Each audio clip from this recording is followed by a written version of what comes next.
Good morning বন্ধুরা। এদিকে সকালে সবার টিফিন খাওয়া হয়ে গেছে, কিন্তু আমার ছেলেটা কিন্তু টিফিন খেলো না, জানো। তার উপরে হচ্ছে হাজব্যান্ড আজকে নিয়ে এসছে দোকান থেকে কচুরি কিনে, তো সবাই খেলাম, কিন্তু আমার ছেলে খেলো না। এই দেখো এখানে দুটো প্যাকেট এই দেখো ধরা রয়েছে, মানে হাজব্যান্ড নিয়ে এসছে যে শাশুড়িও খাবে, তার শাশুড়ি উনি রুটি খেলো, তো ওনার একটা প্যাকেট ধরা, ছেলের দেখো একটা প্যাকেট। তারপর কাঠ মিস্ত্রি ছিল বাড়িতে, উনি একটু কাজ করে গেল, ওনাকে টিফিন দিলাম, উনিও খেয়ে গেল। হাজব্যান্ড খেয়ে ওই রুমে ঘুমাচ্ছে, ছেলে ওই রুমে ঘুমাচ্ছে, আমিও খেয়ে নিয়েছি। আর এই দেখো ও কী করছে, দেখো এই দেখো, দেখেছো সোফার ওপরে বসে বসে তুমি কি করছো, কি করছো, খেলা করছে।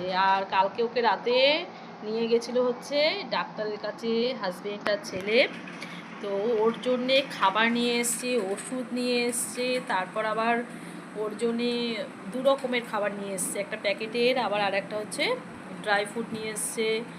মানে ওর জন্যে এখন দেখো, ওর জন্যে এখন কত কিছু করা হচ্ছে, তাই না, তাই না?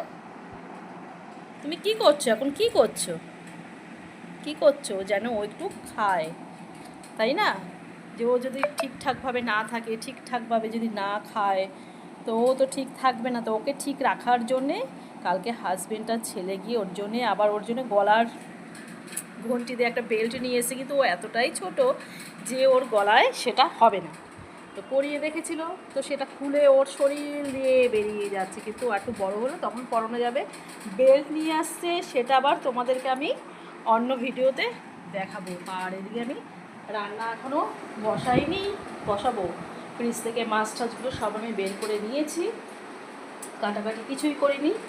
এই দেখো, ঠিক আছে, বের করে নিয়েছি, সব ভিজিয়ে রেখেছি।